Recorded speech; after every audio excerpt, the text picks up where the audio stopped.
The shadows of my realm attend when I speak of doubt. They prefer it to triumph, and so do I. Doubt is not a defect. Doubt is a discipline. It slows the hand before it signs, it steadies the breath before it speaks, checks the door before it closes. In a room where doubt is worshipped, doubt is treated as weakness. In rooms where lives are weighed, doubt is the last honest custodian. You call certainty strength because it relieves you of the nuisance of reflection. You forget that reflection is what keeps a conscience from cracking. Those who summon me rarely ask for patience or craft or the long apprenticeship that turns effort into grace. They ask for shortcuts. They ask to stop feeling the weight that makes their steps careful. They ask for the key without the door. When they say they hunger for clarity, what they often want is permission to ignore their own questions, and yet I am not a censor. I am a gentleman who keeps terms. If a sentence is clean, I honor it cleanly. There are lives that sharpen this subject to a point. The hospital is one of the few human chapels where doubt and decisiveness must share a chair. In such corridors, a choice is an instrument, not an ornament. The monitors do not flatter. The chart does not clap. A physician does not have the luxury of refusing a fork in the road until the clouds deliver a sign. She decides, she pays, she learns. And when night comes, she carries the residue of hours that should never live outside their walls. Most mortals carry that residue poorly. They drape it in pride or drown it in habit. A handful attempt to refine it into wisdom. Those are the ones who interest me. I have walked the fluorescent hush of emergency departments while the city sleeps and the day workers clean. I have seen the quiet aftermath after the sirens rest. I have watched hands with expert memory reach without searching. The public speaks of miracles, the staff speaks of odds. In that world, perfection would be a monster. Perfection would punish the very humility that keeps mortals from turning into gods of their own paperwork. Doubt holds the line. Doubt is the steward that makes space for kindness to intervene when math has already closed its book. When a mortal asks me to remove that steward, I do not correct the request. I state the terms of the removal. This story begins where such requests gather. A small chapel behind double doors no visitor notices. A handful of votives working against institutional light. A ledger of names folded under a wooden box meant for donations that buy more coffee often than security. She comes to that room in the quiet between endings and beginnings. You would know her by the stillness she carries after motion, by the careful economy of a body that has learned not to waste a second, by the way her eyes visit every surface for half a heartbeat before consenting to rest. She is weary without theatrics. She is exact without vanity. Her colleagues trust her hands. Her residents fear her silence. Her mother wonders why the phone rings after midnight. She is not a villain, she is not a saint. She is a professional who has earned the right to hate melodrama and to deserve mercy. None of that matters to my part in this. What matters is the sentence she will speak. Before she speaks it, I attend to a preface she does not give aloud. Years ago, a child died under her watch. Not through neglect, not through cruelty, but through the arithmetic that governs bodies when tools, time, and training meet a limit. The child is not a parable. The child was a person. A room contains that absence in a way that no report can memorialize. She learned the lesson mortals call unforgiving. There are hours in which no choice is good, only honest. Since then, she has worked within doubt as one works within weather. She checks, consults, verifies, and then chooses. Most days the craft holds. Some nights it fails. On those nights, she does not pray for resurrection. She prays for the removal of the drag that keeps her awake and human. This is not a request for virtue, this is a request for freedom from ballast. It is fashionable to praise certainty. It photographs well. It can be sold to administrators, investors, and voters without a footnote. But certainty without doubt is a blade without a sheath. It cuts wherever it is set down. It cuts when there was no intention to cut. In the hands of those who heal, such a blade will make a ledger that glitters in a life that starves. I could refuse such bargains, but I do not. I honor them so that the lesson can complete its arc and be read in a language mortals still understand when applause is faded. I do not traffic in punishment. I catalog consequences. When a mortal trades the slow tutoring of their questions for an answer key, I provide the key. I measure what the key unlocks. I write nothing on the invoice. The chapel door opens on a hinge that does not squeal. She does not look surprised to find me. She has heard the rumors. She painted no circles, butchered no goats, recited no syllables smuggled out of desserts. She brought honesty, and that is always enough. I incline my head because manners survive where sacraments rot. I do not touch the candles, the fire is not mine. She does not trouble me with etymology or fear. She looks at me with the same appraising gaze she gives a failing patient and weighs the instrument before the hand. I approve of this. Understand this before she begins. I never sell salvation. I sell exactness. I state constraints. I repeat them until the room itself could recite them. I will never bar a soul from its ruin if the soul has requested the routine with clarity. I do not teach through riddles, I teach through fidelity. This is not cruel, it is governance. When you encounter it in your world, you call it policy and resent it because it does not soften from your favorite person. When you encounter it in mine, you call it cold and forget that it is what keeps me from becoming a tyrant. I follow the rules. She walks past me and enters a confessional. Bless me, Father, for I have sinned. It has been 2 months. She waited for the acknowledgement and then began. I work in the emergency department. I made a call that cost a child her life. I chose to intubate before imaging. The airway was difficult. We lost time. We lost her.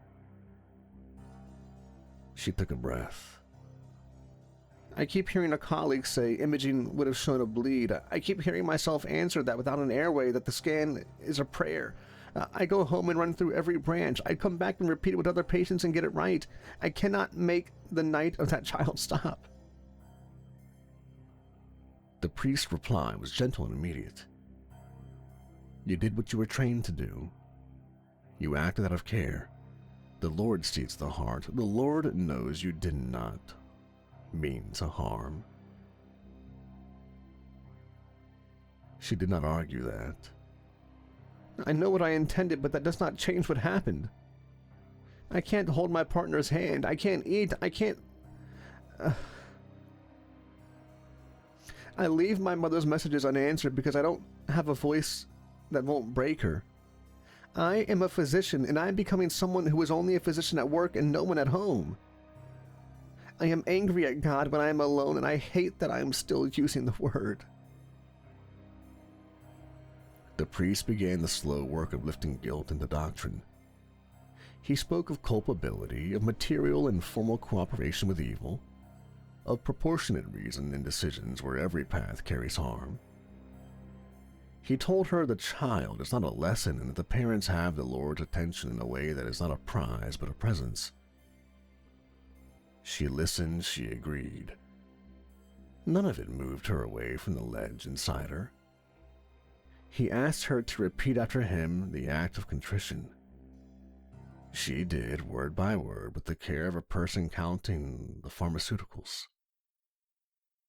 His hand rose inside the booth to grant absolution. And in that moment, I paused time. The flame in the votive glass held still. Dust chose a place to rest midair. The clock conceded silence. I stepped from where I had stood and took the seat the priest had occupied. I left him where he was, intact, untouched by any violence except the interruption of a moment that would find him again in a heartbeat. The screen held its metal crosshatch and it's dark. I spoke, and she understood at once that something had altered. Voices trained to comfort have a certain warmth. Mine carries a colder promise. She said one word without formality. "Who?" "You called. I answered," I said. She drew in a breath that belonged to a runner who had reached the door. "I didn't call anyone." "Yes, but intention is sufficient. You asked to be released from the drag that keeps you human. You asked to change the terms that govern your doubts. You asked God for exemption and your own craft for certainty. My chair is where such requests are deposited when neither God nor the devil takes them." "Are you here to tempt me or to mock me?" "I do not tempt. I keep terms. If you want something, I will give you exactly what you ask and nothing you do not ask. I will not decorate your wish. I will not sand its edges. You can walk out with absolution, which will touch the soul and leave the days unchanged. Or you can state your sentence and bind yourself to its precision." She did not rush. She was used to orders barked and carried. This required neither bark nor carry. "What do you think I want?" "Yes, well, you want the right choice without the weight of the choosing. You want the fork to announce its answer in a voice you can trust so that your hands can move and your nights can sleep. You want the return of a child you will not get and the prevention of the next child you might lose to a different arithmetic. You want to stop bargaining with the part of you that hesitates before choosing a door." "I want to make the right call every time." I opened the sliding panel. The wood moved and the crosshatch ceased to pretend at privacy. She saw only my hat and the clean line of a gloved hand and understood whatever mannered myth she had stored for what I am, and that I was now sitting with her and not a rumor. She did not recoil. She was not a woman who startles in small spaces. "Say it." She held my gaze. "Show me the right choice every time." "Terms. You will feel certainty only at forks. No visions, no trumpet. A pressure that resolves toward one path. The measure of right will be fixed. It will be maximal expected benefit for the most lives of the shortest horizon available to a mortal mind in motion.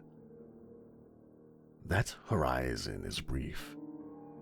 You will still act. You will retain all responsibility. I will not execute anything for you. You may not alter the measure later because you discover the numbers do not warm your hands. Optimal, not kind. Optimal is not kind, it is efficient. I will not rename it to comfort you. If I say yes, I'll save more patients? You will save more patients. You will not save all. You will sleep. You will lose other things that do not rank on the metric. You know some of their names already. Will I become a monster? You will become exact.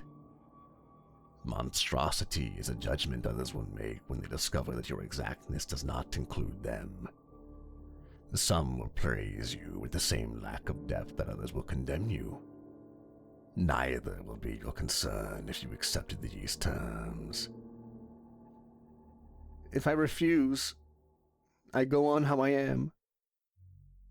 You go on how you are, with the ballast that keeps you from capsizing, the ache that keeps you from rusting. Do I owe you anything after? You owe me nothing beyond the sentence you speak. I will keep the ledger because I keep ledgers. You owe your rooms whatever you always owed them. If you wish to bargain for absolution, the other chair is waiting for its next heartbeat. Show me the right choice every time. The chapel did not stutter, the light did not perform. Her face did not glow. The only change was the removal of noise. A mind that had lived under a constant weather of second appraisal found a still barometer. A pressure calibrated itself to point. She felt it, and did not speak of feeling. She was too well trained to narrate the tool she had picked up. Done. Remember, forks only. Will I ever be able to undo this? No. You may live with it. You may learn its edges, and the edges may learn you. You may discover that nothing ever breaks cleanly. You may call that cruelty, but it will be precision. I closed the panel. I stood. I let time breathe again. The priest's hand had completed the blessing he had begun, and he spoke the words of absolution with the dignity of his office. She answered in the correct voice and made the correct sign. The priest never knew he had shared a box with me. But she knew. She did not look around for me when she rose. She placed a folded bill in the donation slot without show, and left by the side door that staff use when they are too tired to be seen.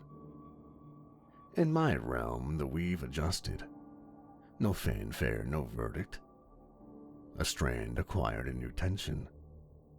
In the chapel, the candles continued their small work. In the emergency department, a monitor called a nurse by name. In the apartment where her partner waited, a clock marked the top of the hour. I had kept a precise bargain. The rest belonged to the hours that would test it. Certainty entered without parade. It presented itself to her as a clean pressure at each fork. No visions, no argument, only a vector that settled the question and waited to be obeyed. In the first hour, she met a 3-car collision and moved through the bays as if the room had been designed for this sequence. CT first, pressers now, call blood before imaging for 2, intubate the burn victim second. The residents hesitated on the burn. She did not. The airway held. The scans were red while blood was already moving. The drift toward worst outcomes slowed. The numbers on the board began to mean endurance rather than exit. Word spread in the way hospitals prefer. Not an email, not a memo. A nurse from nights told a nurse from days and Morales was running tight and clean. A tech from radiology adjusted a cue before being asked. The trauma surgeon who liked to perform authority arrived, found the lanes already clear, and chose to agree with what had already been decided. The janitor mopped between gurneys with room to work and looked relieved. He told his wife the job felt less heavy this week. Mortality dropped. Length of stays shortened by hours that are paid for in blood and in billing. Families saw their people sooner. The shop that sold coffee outside the elevators noticed that grief buying slowed and gratitude buying increased. The nurses began to use a phrase they distrust. They called it witchcraft of good. They did not mean superstition. They meant an order that did not insult their labor. They felt the room become bearable in the middle hours when most rooms crack. They did not know that a ruler they had not chosen was now settling every angle of each cut. The vector did not praise itself. It did what it always does when invited. It answered the question in front of her and withheld all others. She adjusted to it faster than most would. She had always known how to keep her ego behind the tool. She stopped bargaining with herself before every intubation. She stopped inviting the 3 counterfactuals to stand beside her. The certainty removed the drag. She issued decisions with full sentences and exact times. Orders were followed because there was no stray signal in her voice. A resident cried in the bathroom after a shift and did not know whether the tears were relief or fear of being seen as slow. He came back steadier the next day because the room did not permit wobble for long. Administration noticed. Numbers always find a way to be noticed. A deputy chief sent a note that included the phrase exceptional leadership. A meeting produced a chart with a descending line that gave the chief a reason to speak about excellence. There was talk of a pilot protocol based on her flow. She sat through the meeting and allowed the applause to pass over her without landing. She did not need celebration. She needed the next hour to begin on time. She left with 2 extra portable monitors and a promise that supply would no longer ration gowns in ways that punished caution. At home, the change was immediate in one place it mattered. She slept. She did not sip herself toward unconsciousness. She did not stand at the window and rerun a branch that had already been severed. She lay down and sleep accepted her as a valid candidate. Her partner placed a hand on her shoulder and felt a muscle that no longer clenched. Conversation returned to the room in small pieces. A joke survived to its end. A plan was made without being canceled by dread. She returned her mother's call and did not break. It did not turn into tenderness. It turned into stability, which, after enough ruin, is its own tenderness. She did not ask me for praise. She did not thank me.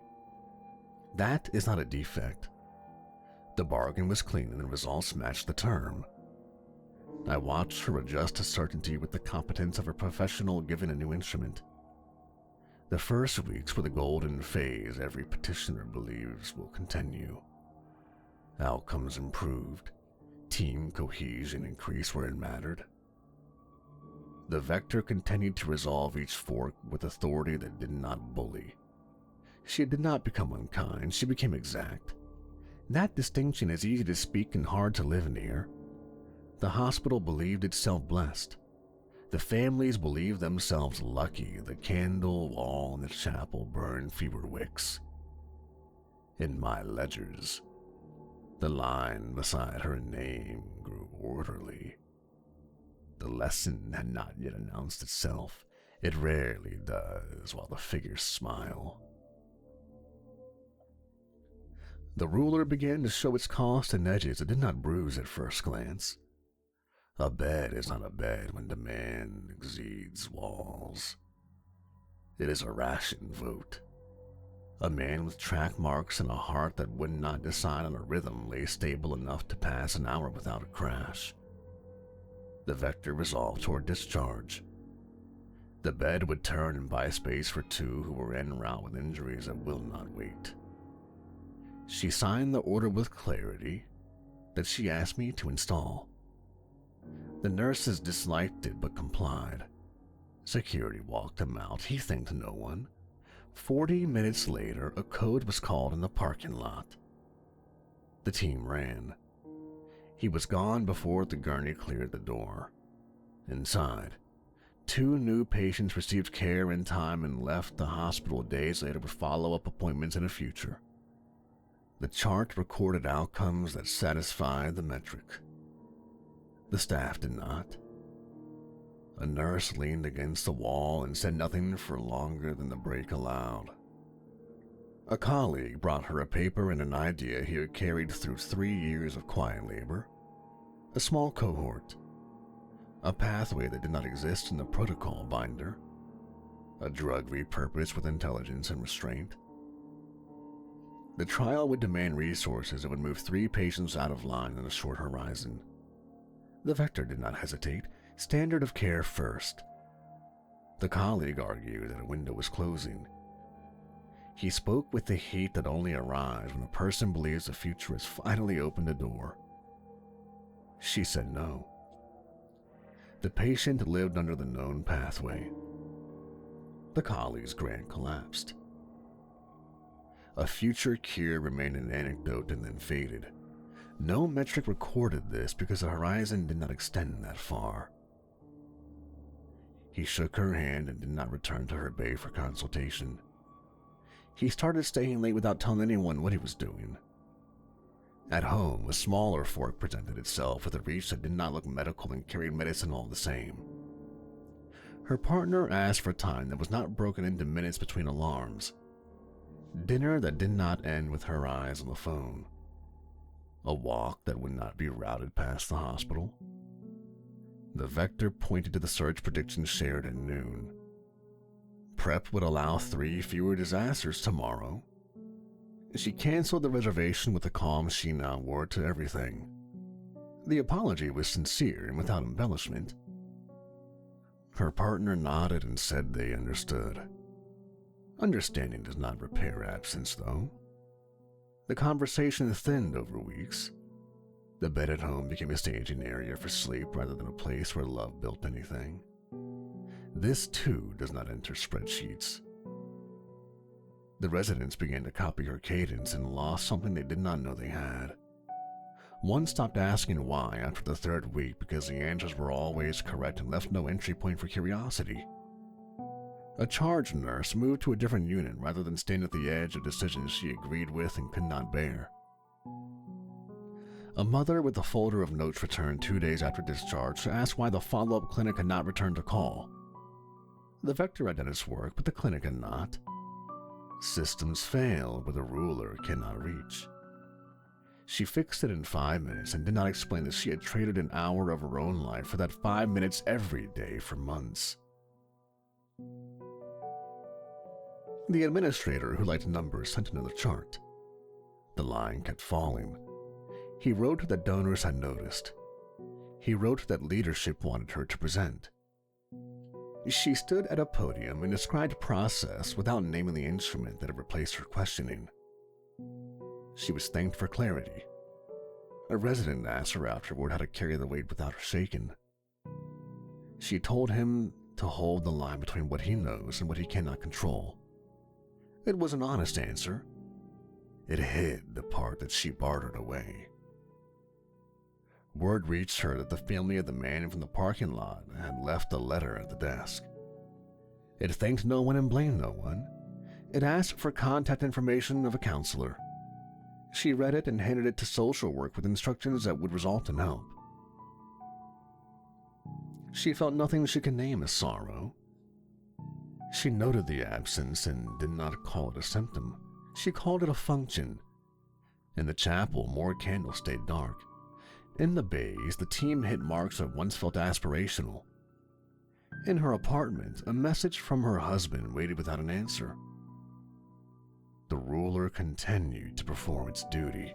I watched it do exactly what she had requested and marked the cost in ledgers that cost only conscience. The fractures were clean and narrow. They did not yet threaten the load, but they would. The call arrived. A bus, a jackknife truck, a chain of decisions ending in metal and flame. The doors opened and the room became a field. Forks multiplied until the vector turned from guidance into percussion.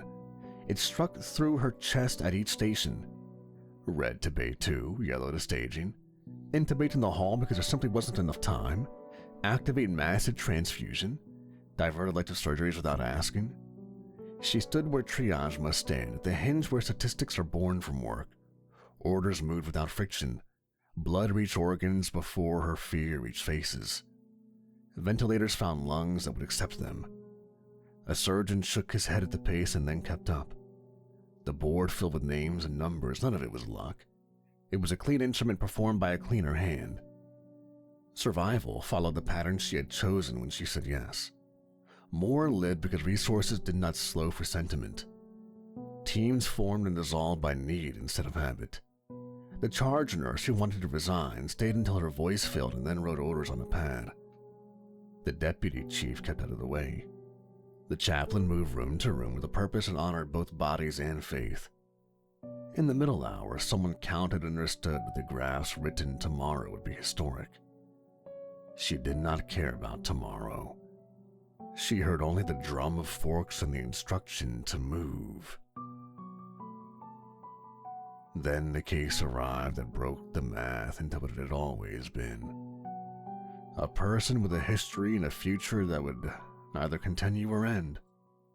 A child with burns across a span that left little margin, lungs already brittle, pupils answering a light that no longer deserved its name. The room knew the cost. To treat this child at scale would consume blood, staff, and equipment that would pull care from many. The vector resolved. No. Not because the child was unloved, but because the instrument demanded that 10 outweigh 1. The parents begged. Their voices carried through a curtain and across the floor. A junior doctor began to argue, but she raised a hand and the argument ended. She assigned palliation. She ordered the team to shift. She did what she had asked to be able to do. The child died. But to her, the one life wasn't worth the 10 that might pass because of that. The staff did their duty to the family with the care that honors the dead and the living. 2 bays down, a cluster of patients turned the corner because the bed and blood were available. The vector was right. But the room broke anyway. A nurse took off her badge and placed it on the counter. She did not make a speech. She walked out of the department and did not return. A resident sat on a stool and stared at a wall the way soldiers stare at the ground after the order that saves the unit but erases a face. The chaplain prayed where prayer still has a voice and then excused himself to cry in a stairwell. But she continued to work. Her hands did not shake, her voice did not waver. She closed charts that would please administrators and opened charts that would extend lives. The drum continued until the last ambulance was cleared and the last bed was assigned.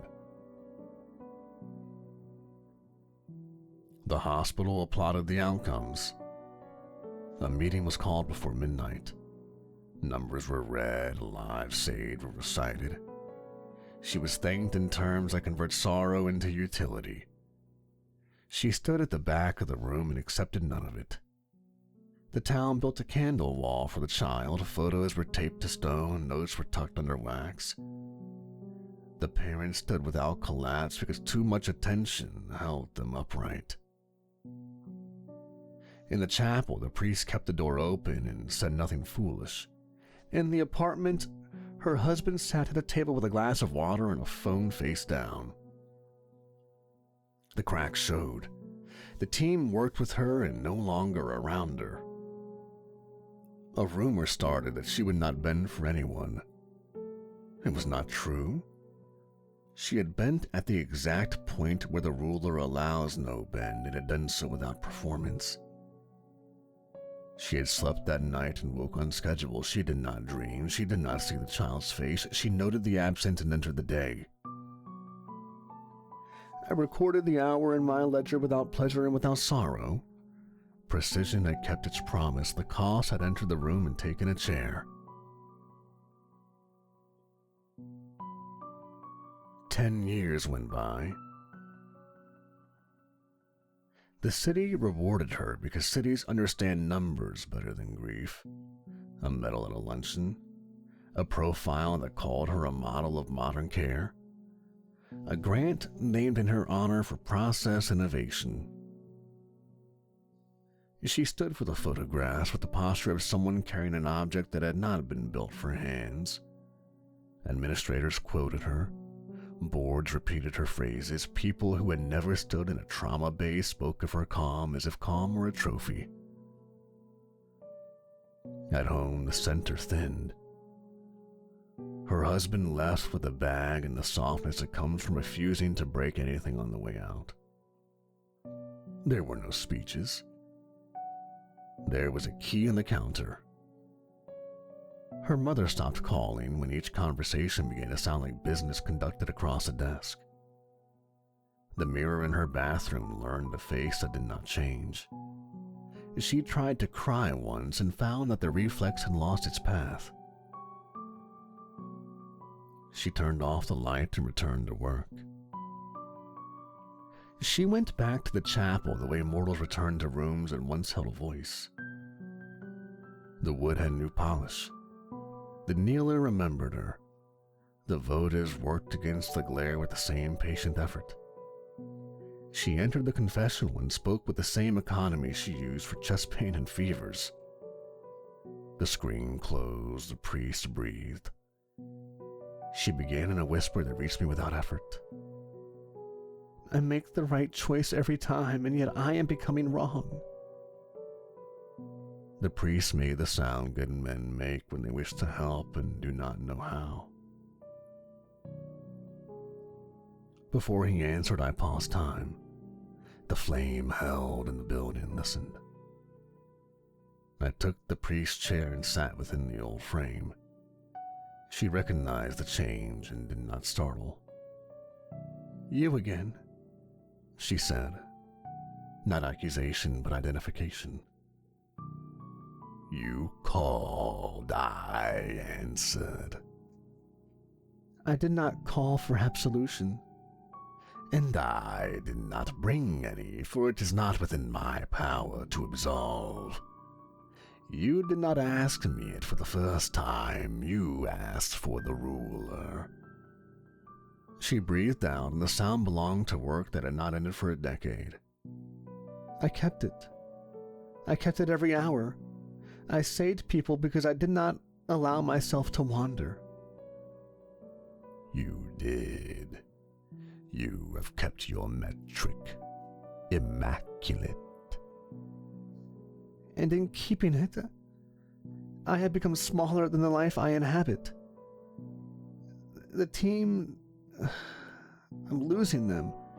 My husband left. My mother hears me and says she misses my laugh. I can't deliver it. I stand at the sink and feel nothing when a memory should arrive. I do the right thing and it builds a house I cannot live in. I want my doubt back. You are precise. Doubt is not a switch. Doubt is scaffolding. You traded it for the instrument you carry, and the trade has been complete. Can you reverse it? I'm not bargaining for youth or for mercy. I'm asking for restoration of ballast. It is not a trick. It is not a trick, and I will not do it. It is not within my rules. You did not negotiate for revocation. You asked for certainty at every fork measured by a horizon that suits triage. You built a decade with it. I will not adulterate the terms because the result offends a taste you have only now decided to honor. Then what am I supposed to do? She asked, and the words were not a plea. They were an order for a tool she did not own. Live in the remainder. Your ruler governs forks, it does not govern the time between them. You have allowed it to invade the rooms it was not invited to. You are the one that brought it to dinner. You brought it to the phone, to your husband and to your mother. You bring it to the mirror. The contract did not require that. That is your discipline turned into habit. She sat very still. If I laid it down between forks, people will die who would have lived. Some will, as they would have if you had never met me. You have used the metric to rewrite the cost that mortal life has always charged. 10 years of order has not made you a god, it has made you a ledger. She was quiet long enough for the votives to lower their shoulders. It is not that I want soothing, I want to feel the difference between a correct action and a good one. You already feel it, you have simply trained yourself to ignore it. You are not numb, you are obedient, and there is a difference. Do you feel anything about this? You come to rooms like this and hand out instruments with edges. Do you feel anything when you watch what follows? I am not what you pray to. I am what you contract with. But I am not stone. I prefer symmetry that leaves a human remainder. I prefer ledgers that record both cost and language. I chose not to refuse you because refusal would have made me your conscience. I am not licensed for that. So there's nothing to be done? I do not renege on my contracts. But there is something I can give you, I said, and opened the panel between us. I held up a book bound in brown leather, the color of old desks. It was heavy without ornament. This is your work. What is it? A record. Every life you saved that would not have been saved if you had not accepted the ruler, the contract, and these terms. Every case turned, every hour extended. Not predictions, not fantasies. Entries that qualify under the metric you chose. Names, times, aftercare. The secondary effects that fall within the horizon. She did not reach for it. Why would you give me this? Because you asked for doubt, and I will not return it. I will give you something doubt once did for you, though. It held your questions and your worth in the same hand. You have lost the habit of that. This ledger will restore function you have forgotten. When the day makes you smaller, this book will refuse the lie that your life is only edges. And when it makes me smaller because it reminds me of those I didn't save? It will do that as well. It will not simply just flatter you. It will not tell you that the child did not die. It will show you the reason you chose the knife, and it will record every bread you cut. You wanted doubt to absolve you. Doubt never absolved you, though. Doubt kept you from walking past rooms you owed. Let this keep you from walking past your own. If I read it, will I get back what I lost? No. There is no getting that back. But you may feel better about the choices you made. She took the book. It was heavy in her hands. She didn't thank me. She didn't need to. She placed the book against her chest, then set it in her bag as one sets down a tool, not a relic. I'll read it. Do. And when it teaches you nothing one night, read it again another. Not because it will change, but because you may. I closed the panel. Time resumed. The priest's hand lifted to bless and completed the arc it had begun. He spoke the words he had sworn to speak. She answered with the right voice and the right words, and she left the confessional and did not turn to search for me. She went to the pew, sat, and did nothing for a full minute, which for her was a kind of prayer. Then she stood, carried the ledger out under her coat, and returned to her shift. In my realm, I wrote one sentence beside her name. Ledger delivered.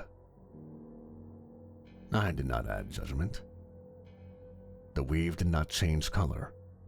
The candles in the chapel continued their work. The town still held its wall of light for the child. The city still used her name in runes where people applaud graphs, and the mirror in her apartment would wait. She would open the book when the hour required. She would find what lives there. She would still choose at forks.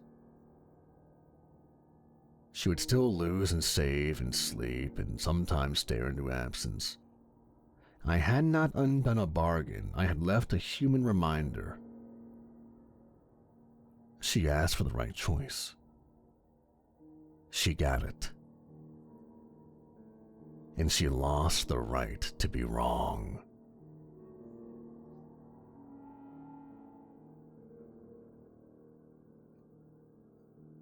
Hey everybody, Kevin from Nightmares Nightly here. Let me know what you think about the story and give me some ideas on what you'd like the Dealmaker to do next. And I ask you this. If the Dealmaker offered you one wish, what would you choose? And remember, choose wisely. The Dealmaker is all about precision.